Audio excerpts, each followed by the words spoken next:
Welcome to the lesson on vectors and metrics. We'll start by understanding what a vector is. So, in mathematics, a vector is a quantity that has both magnitude, that's size, and direction. However, in the context of machine learning, we often simplify this. Essentially, a vector is an ordered array of numbers. Think of it as a list of numeric values. The numbers represent features of a data point. For example, if you're analyzing a house, a vector might contain value for the numbers of bedroom, square foot, and price.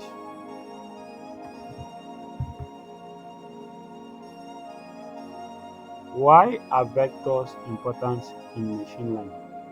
Number one, data representation. Machine learning algorithms work with numbers. To process real-world data like images, text, or sensors reading, we need to convert it into numerical form.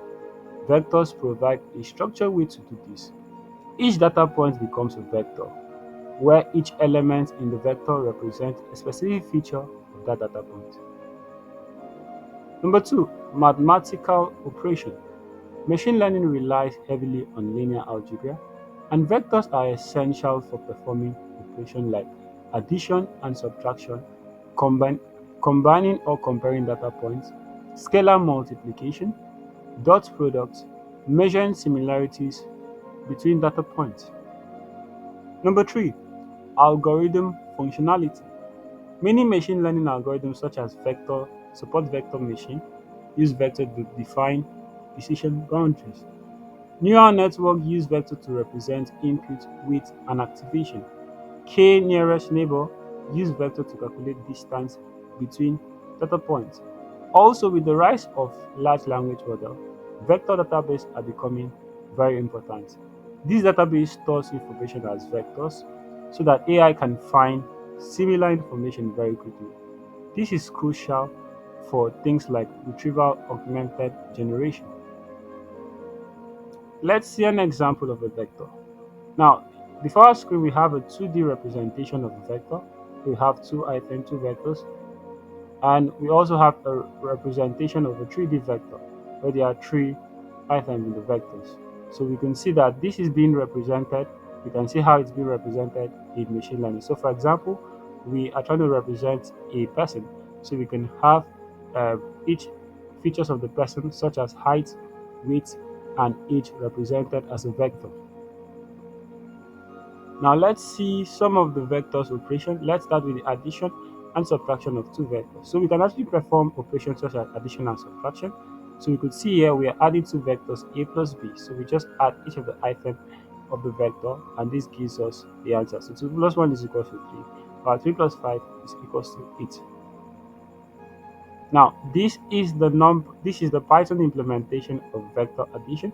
So we start by using a NumPy. We import NumPy library, that which we are going to be using, and we first of all create an array of two items, 2 and 3 and 1 and 5. So we assign them to variable a and b, and we add both of them together, and this gives us the answer. So we could print out the result, and we see that this is going to give us vector 3 and 8. Now let's go to scalar multiplication. So we can actually perform scalar multiplication with vectors, and all we just have to do, we specify a scalar. So here c is equal to 3, that's our scalar, and there is also our vector, that's 2 and 4. So when we multiply this, so that gives us 3 times 2, which is 6, and 3 times 4, which is 12, and that gives us the answer. So we can perform scalar multiplications with vector. And this is a representation of it in NumPy. So we assign the value scalar 3 to the variable c, and our vector, that's 2 and 4, is in the NumPy array. So we just multiply it, and this gives us the value of 6 and 12. Now, dot product, also known as scalar product, takes two vectors as an input and return a single scalar value. It's calculated by multiplying the corresponding component and summing the result of for the two vectors. So, for example, we have two vectors here, vectors a and b, that has item 1, 2, 3, and 4, 5, 6. So, to perform the dot product, we just get the corresponding component of each of the vectors. So, we do 1 times 4 plus 2 times 5 plus 3 times 6. That gives us 4 plus 10 plus 18, which is equals to 32. So this is also how we can actually implement that using numpy. So we use the dot function that numpy module makes available for us, and we just first of all assign our two vectors. So with that, if we print this, this is going to give us an error because I have not actually run the cell. So first and foremost, let me import numpy as np, and let's run that.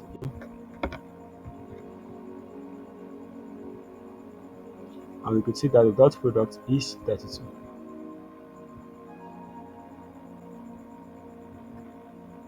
Okay, so now let's talk about cross product. The cross product is specifically defined for three-dimensional vectors that it has three items. So it result is a result in a vector that is perpendicular to both of the original vectors. So this is basically like we say the formula. So for example, we could have the representation of this vector.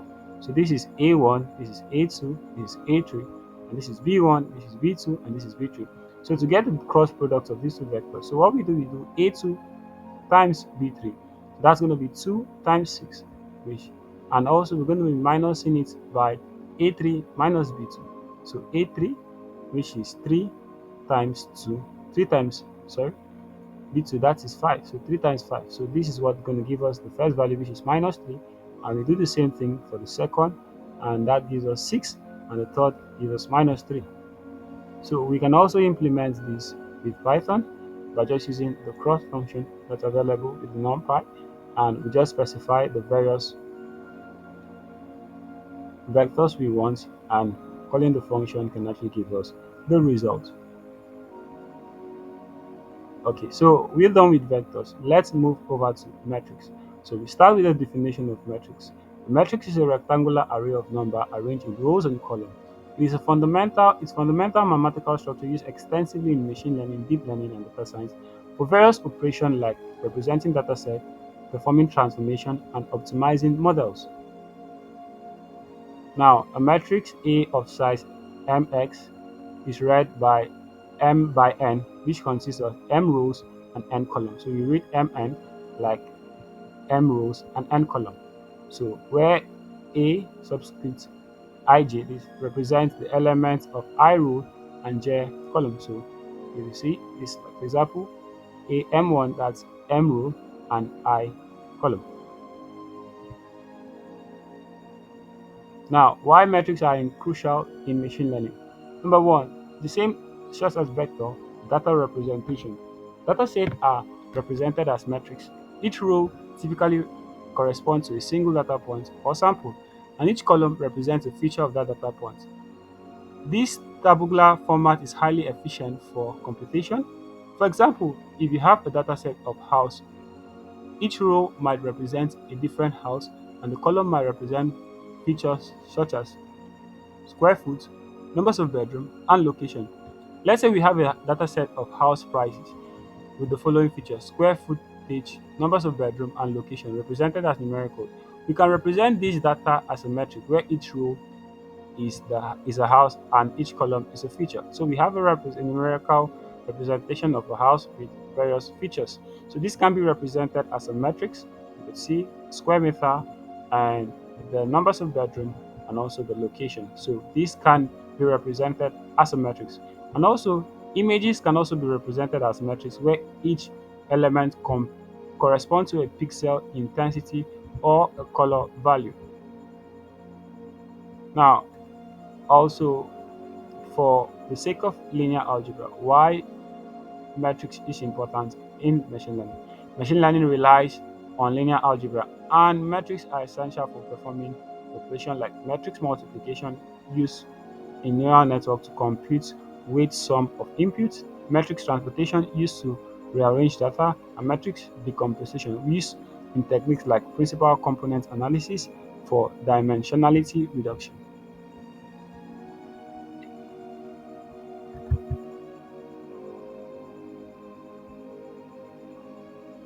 Also, It's important for algorithm implementation. Just like vectors, many machine learning algorithms are expressed using metric notation, which allows for concise and efficient implementation.